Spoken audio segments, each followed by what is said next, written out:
तो श्री कृष्ण ने अर्जुन को ज्ञान कराया है कि नष्टो मोहा स्मृतिर्लब्धा।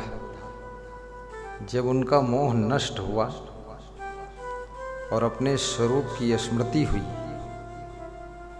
आत्मा का स्मरण हुआ कि मैं शरीर नहीं हूँ, मैं शुद्ध बुद्ध चैतन्य स्वरूप अविनाशी आत्मा हूँ, तो अर्जुन का दुख खत्म हो गया। और जब दुख खत्म हुआ तो अर्जुन खुश हो गया। इसी प्रकार से संपूर्ण संसार दुखी है, क्योंकि उसे आत्मज्ञान नहीं है। वो संसार जो दिख रहा है, इसी को वो सच मान रहा है। यही सच है, यही सब कुछ है, लेकिन ये परिवर्तनशील है। भक्ति करने से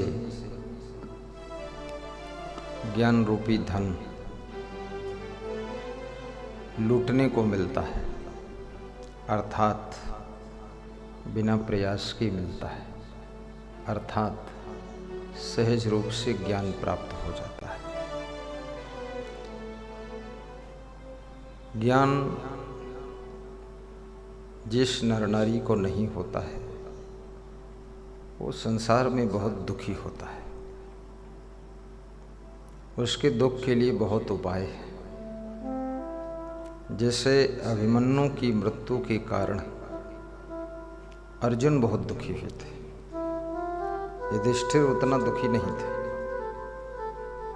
अर्जुन ज्यादा दुखी थे। और सुभद्रा के दुख की कहानी एक माँ ही एहसास कर सकती है। उनका बेटा मरा था। भीम दुखी तो ज़्यादा नहीं थे, लेकिन असमंजस में थे, क्योंकि अभिमन्यु की मृत्यु में भीम का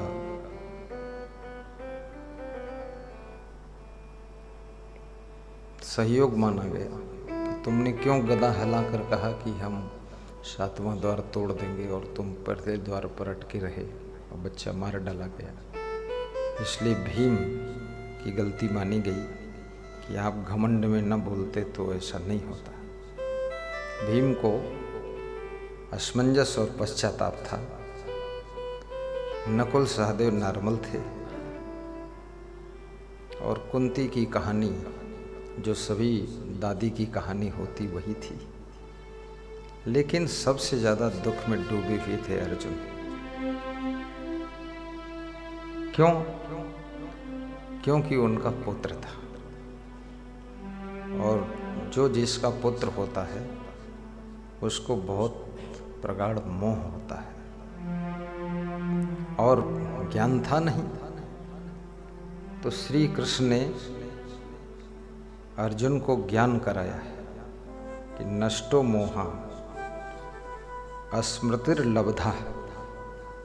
जब उनका मोह नष्ट हुआ और अपने स्वरूप की स्मृति हुई, आत्मा का स्मरण हुआ कि मैं शरीर नहीं हूँ, मैं शुद्ध बुद्ध चैतन्य स्वरूप अविनाशी आत्मा हूँ,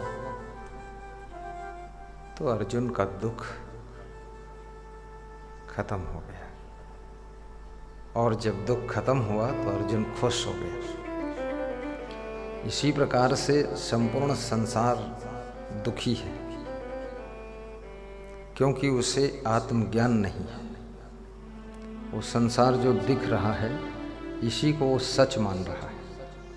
यही सच है, यही सब कुछ है, लेकिन ये परिवर्तनशील है। जो आज तुमको बहुत प्रेम करता है, छोटी बात से नाराज हो जाता है, तुम्हारा सगा भाई है। वो कहता था जहाँ तुम्हारा पसीना गिरेगा तो मैं अपना खून बहा दूंगा। अब वो कहता है कि तुम्हारा खून सब निकाल दूंगा। अब इतना वो नाराज हो गया है। तो इस जगत के अंदर जो ज्ञानी हैं, समझदार हैं, वो तुमसे स्वार्थिक प्रेम नहीं करते। वे आपसे पारमार्थिक प्रेम करते हैं, अपना धर्म समझ करके प्रेम करते हैं कि हमारा कर्तव्य बनता है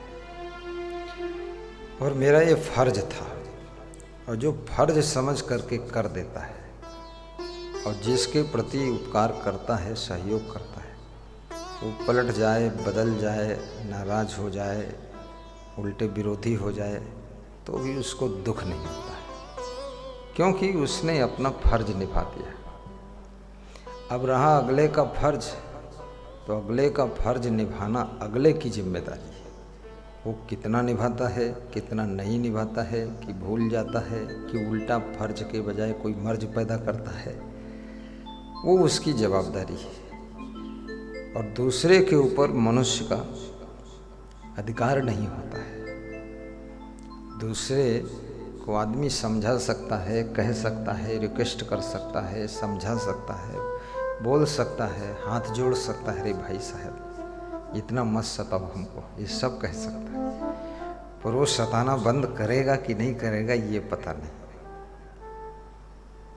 और मनुष्य के अंदर अहंकार भी होता है, वो भी अज्ञान के कारण होता है। तो एक होता है अभिमान, दूसरा होता है स्वाभिमान। स्वाभिमान का मतलब होता है कि मनुष्य अपने गौरव से जीना चाहता है। अभिमान का मतलब है वो घमंड में जीना चाहता है कुछ भी नहीं, न गुणवान है, न चरित्रवान है, न धनवान है, न महान है, न विद्वान है, लेकिन घमंड है कि हम इनसे कम नहीं। ये होंगे अपने घर के खेत की मूली, हमारे लिए कुछ नहीं है। खाम खा ऐसा बोलता रहता है। अगला आदमी कुछ नहीं बोलता है, वो अपने काम में लगा है, ये अपने घर ही भाषण करता रहता है, घमंड में बोलता रहता है। ये घमंड, ये अभिमान भी अज्ञान के कारण जन्म लेता है। ये सब अज्ञानता से उत्पन्न हुए मनोविकार है।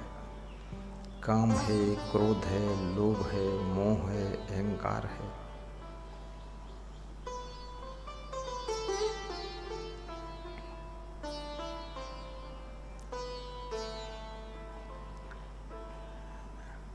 एक महात्मा किसी भक्त के घर जाते थे साल में एक बार, तो गांव में सत्संग सुनाते थे, भक्त को स्पेशल भी सुनाते रहते थे।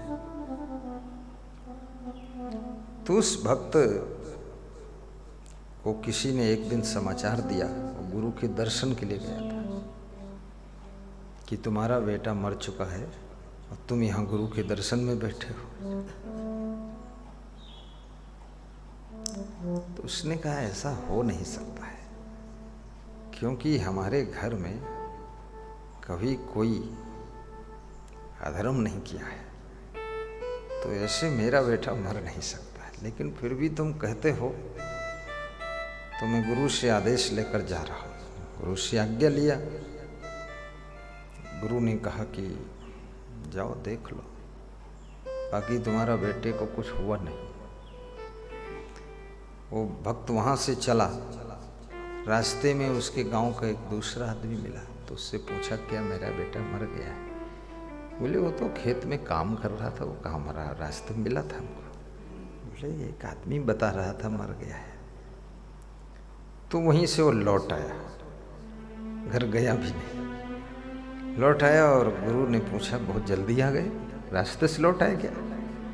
बोले गुरुजी रास्ते में दूसरा समाचार मिल गया कि बेटा खेत में काम कर रहा, मरा नहीं। तो बोले घर तक जाना तो चाहिए था। बोले एक समाचार मिला तो हम घर गए, और दूसरा मिला तो वापस आ गए। समाचार से काम कर रहा हूँ, और मुझे सच्ची श्रद्धा है ऐसा हुआ नहीं हमारा। शाम को बेटा भी गुरु आश्रम में आया, फल फूल चढ़ाया, पिता के पैर छुआ, प्रसन्न होकर मिला। तो उस भक्त ने कहा मुझे विश्वास है, भरोसा है, मुझे आत्म ज्ञान भी हो गया है, धर्म का ज्ञान भी हो गया है कि नेकी करने वाले को नेक फल मिलेगा ही, हमारा कुछ भी नहीं हो सकता है। तो जिसने सूचना दिया था उसको बुलवाया, तुमने गलत सूचना क्यों दी? उसने कहा हमने इसकी परीक्षा के लिए सूचना दिया कि 10 साल से बैठा भक्ति करता, ज्ञान करता, इसको कुछ ज्ञान हुआ है कि भों भों चिल्लाएगा?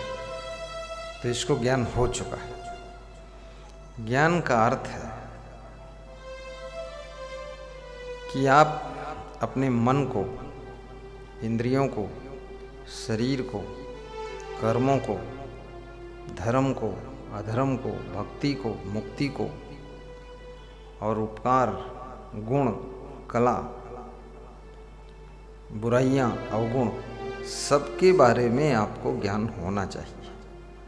आत्मा, परमात्मा, ईश्वर, अल्लाह क्या है, कितना है, कहाँ है, कौन है, कहाँ रहता है, क्या करता है, ये सब ज्ञान हो जाए, बस समझ लो आपको ज्ञान हो गया है। तो ये ज्ञान कैसे प्राप्त होता है?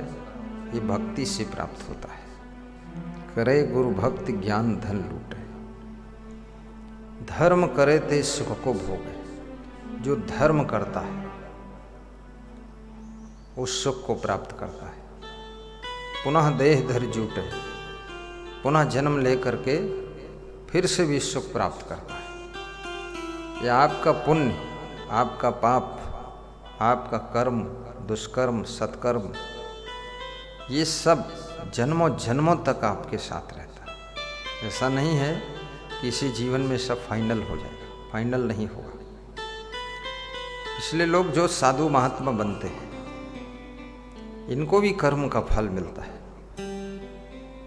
आश्रम में आ गए, गुरु के पास आ गए, साधना करने लगे। अगर सच्ची साधना है, सच्ची श्रद्धा है, सच्चे मन से सेवा कार्य करते हैं तो उनको इस जीवन में भी सुख मिलेगा, सम्मान मिलेगा, प्रसन्नता मिलेगी, यश मिलेगा, अधिकार भी मिलेगा, जिम्मेदारी भी मिलेगी और अगले जीवन में भी उनके लिए अच्छा है। यदि मुक्ति नहीं हुई तो अगले जीवन में भी सुख शांति मिलेगी।